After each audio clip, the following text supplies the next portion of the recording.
It's interesting to me that we have a chance to be up here. We have a little bit of a history. We happen to, and I should also mention there's a third director who's not here today, Dr. Steve Porter, but these guys are going to represent.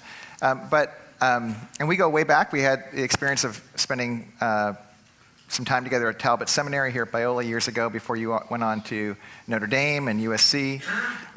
And I'm wondering if you guys could share just a little of your journeys, because you're academics. You didn't set out to start a center for Christian thought at Biola University, and yet here we are. So could you, in brief, just share a little bit of your academic journey, but that led to where we are today? Shall I go? Sure. All right. Hello. Welcome back from lunch. My mic is not on. I think it is now. It's slowly. Am I on now? Yes. Coming back? All right. Test. Yeah. Let's see. So I was enrolled as an undergraduate person at Westmont College in the 90s. I say an undergraduate person because I wasn't yet a student. I didn't care much about learning. I was there because that's what you do after high school if you want to make decent money somewhere down the road. And it wasn't until my senior year in college, sitting in on the philosophy class that everybody has to take at Westmont, where I saw the professor of that course and a professor from the history department who was sitting in on that course fight. They would spend every class session in vigorous disagreement about these big questions, but it was clear to all of us in the room that all of this vigorous disagreement had behind it a deep and long-lasting friendship. And for me, that was absolutely compelling. And for the first time, I fell in love with learning. I caught a vision for myself as a scholar. And so I went to graduate school largely for the purpose of engaging big questions and hopefully in the context of friendships. So fast forward longer than I care to admit, the Center for Christian Thought now is a place where we're trying to do that. We're trying to create an atmosphere where we can pursue big ideas and disagree with one another vigorously in the context of budding and growing intellectual friendships. So that's a quick shot of my journey. That's great. Tom? My story is similar. I was an engineering major as an undergraduate here in the LA area, and I'm a voraciously curious person. I loved engineering, and I loved the problems of engineering. But somewhere during my study of engineering, someone introduced me to philosophy. They gave me a book about philosophy, which I devoured, and I caught a vision for the beauty of the big ideas, the big questions. What is goodness? What is justice? What is it to treat someone with dignity, with respect? These big questions gripped me, and so I came to Biola in the mid-1990s to study philosophy, to wrestle with these big questions. And I found a community of people who were committed to being good friends to one another, who wanted to pursue the big questions together in friendship. And that gripped me even further. And so the rest of my academic life has been trying to find a group of friends to pursue the big questions with. And that brought me back to Biola to teach with Gregg and others.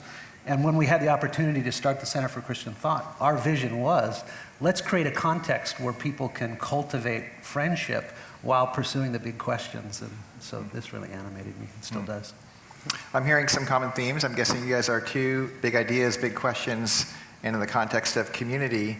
And one of my favorite phrases that I've heard come up consistently in our conversations around the CCT is coming up with non-trite conversations, responses, answers, those sorts of things around life's big questions. And embedded in that kind of summation of what we're trying to do at CCT, it strikes me as a bit of a corrective, like that there's a hope that CCT would offer something unique that in our particular culture we don't see enough of. And I'm wondering if you guys could comment just a little bit on what you're hoping CCT to offer that maybe we could, our Christian evangelical culture in particular could really benefit from.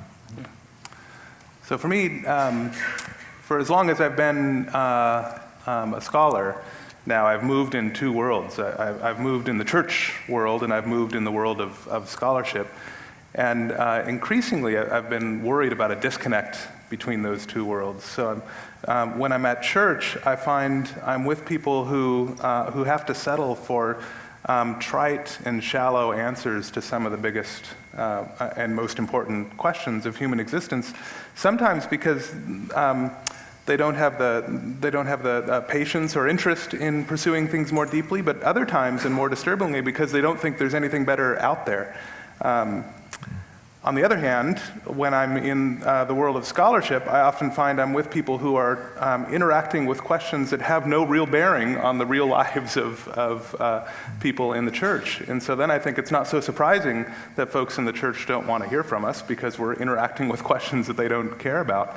And so for me, there's been this disconnect that's been a bummer on both sides. It's a bummer for my friends in the church, because they're having to settle for these trite answers to big questions. And it's a bummer for people who are in the world of scholarship, who could be spending their time on questions that really matter for people outside the academy, but instead they're spinning their wheels on questions that don't have much bearing on real life in the church.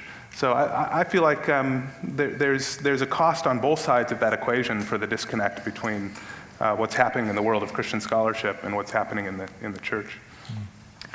Yeah, one of the things that we've become convinced of is that the Christian intellectual tradition is a treasure trove of resources for dealing with life's most important questions, for how to think about issues of justice, and questions about reconciliation, and questions about what it is to treat the other with dignity, and how to think about suffering and the problem of evil, and so much more besides. These are real questions that affect our daily lives, and the Christian intellectual tradition has all kinds of fascinating and helpful and beautiful things to say about it. And we're really energized by the project of empowering Christian scholars to think and write on these things, and then finding ways to get it into the pews so that it's translated into language that isn't just for specialists. And this is something that we've come to think is deeply important. So maybe that's a helpful segue. This event, this table conference, is in many ways our efforts to get things from the scholarly conversation to the popular conversation, at least one kind of manifestation of that idea. Maybe you could share just in brief a little of the bigger picture, like how does the table conference fit in the bigger picture of what we're doing at CCT? What's going on in that building over there that these folks might not know about? Yeah, so there are these two dimensions of what we're doing. On the one hand, we're trying to resource Christian scholars to produce the very best work on the questions that animate them. So every year we have a chosen theme for the year, and we have 8 research scholars, some from Biola, some from universities abroad. And we meet together several times a week for the purpose of presenting work in progress, bouncing ideas off of each other, arguing together, and in the context of that, we become friends. And the hope there is that we'll resource folks to be publishing work in their field in the most respected journals and publishing houses that they can. So this is an attempt to reach out with Christian scholarship to the broader academic world. At the same time, we want to be, as I said before, connecting Christian scholarship with the church.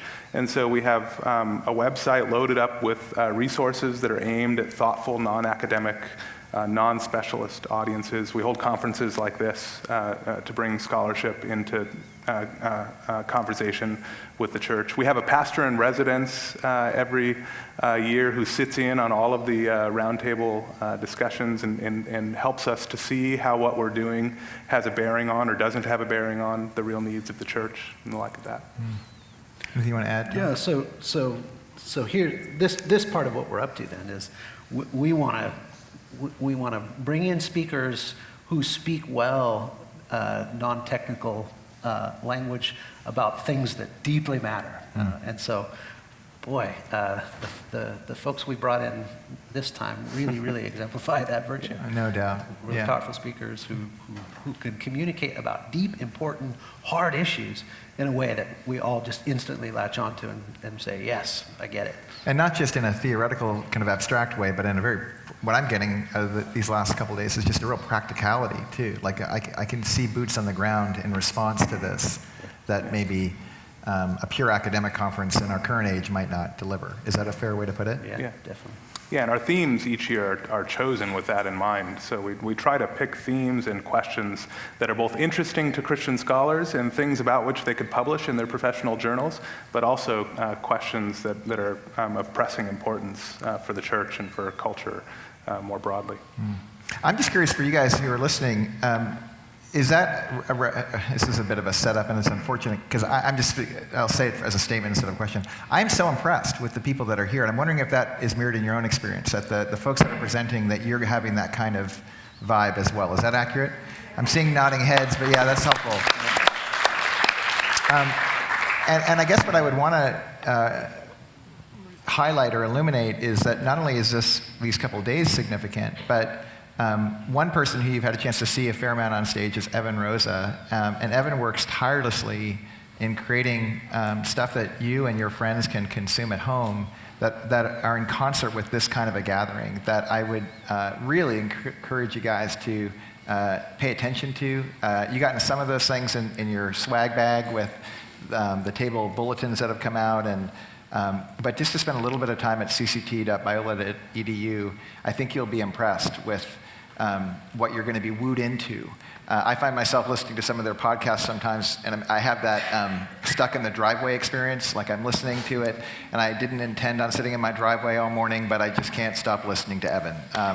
And I would encourage you to take advantage of that. And I guess just as we turn a corner, I want to be sensitive to the time here.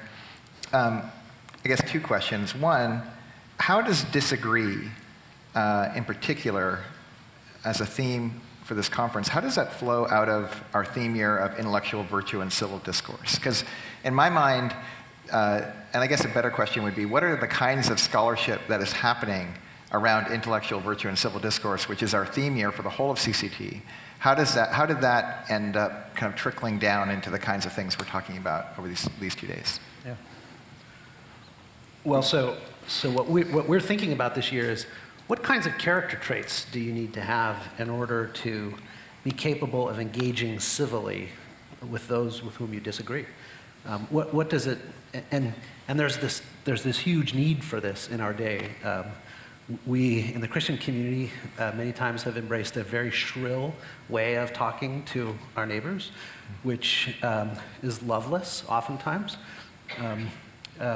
And then one of the unfortunate side effects of the internet is that it is unleashed, the anonymity of the internet unleashes this shrill, loveless voice in us, with which we abuse one another in really shocking ways daily on the internet.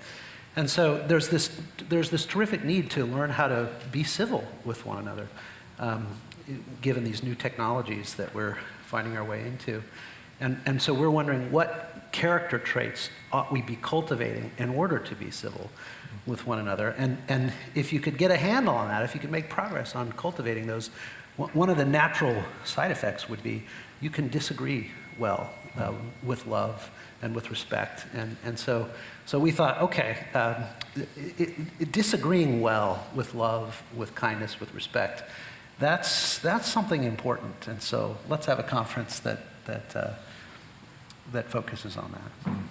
All of this would not have happened without the investment of the John Templeton Foundation, and it's important to recognize their investment in this idea. Talk a little bit, Gregg, about the importance of them finding alignment with this vision, because it's pretty extraordinary what they've done. It is extraordinary. It's for all of the reasons that I was describing earlier. It is hard to find a hearing for the urgency of connecting Christian scholarship to the church. And so Templeton is an organization that understands the importance of big ideas. They understand that ideas trickle down into culture, that you live at the mercy of your ideas, whether you know it or not. You'll live into the ideas that you've imbibed, either from the broader culture or from your Christian community. So I think it's been wonderful to connect with Templeton because they understand the importance and the power of ideas, and that's exactly the kind of folks we need to be connected with to do what we do. Future themes to look forward to? Yeah, so next year we're thinking about love, wondering about distinctly Christian approaches to love, wondering what an ethics rooted in love looks like, wanting to hear from alternative perspectives on what love is all about. The year after is humility. You want to? Sure. Thinking about what humility is, how it's related to the other virtues, what the costs of arrogance are, what the intellectual costs are. Do we block ourselves from goods when we're arrogant that we could have otherwise? How to inculcate humility? How do we take folks who aren't on the face of it humble and move them in the direction of humility? Asking questions like that. And also for us as religious people, what does religious humility look like? What does it look like to be humble in one's religious life, especially if you're coming from a more conservative place as we are in our Biola tradition, where we come from a more conservative brand of evangelicalism. Well, what does it look like to do religious humility from that context? And then maybe I'll just mention that the year after that, we've got a year scheduled on suffering, and so some people. That'll be a hit. Suffering. Right. Sign up today. But it's not just suffering. It's suffering for the sake of. Yeah, some folks suffer, and in retrospect, they see that they found their way into deeper flourishing because of the suffering that they experienced. But not everybody. Some people suffer, and they're just undone by it. And so it's an interesting question. What are the conditions under which suffering conduces to deeper flourishing as opposed to just ruin? And so we want to think together with psychologists and sociologists and theologians and philosophers about how to bring about the circumstances under which suffering can help us and not just ruin us. we're all going to suffer. How can we suffer well? Right.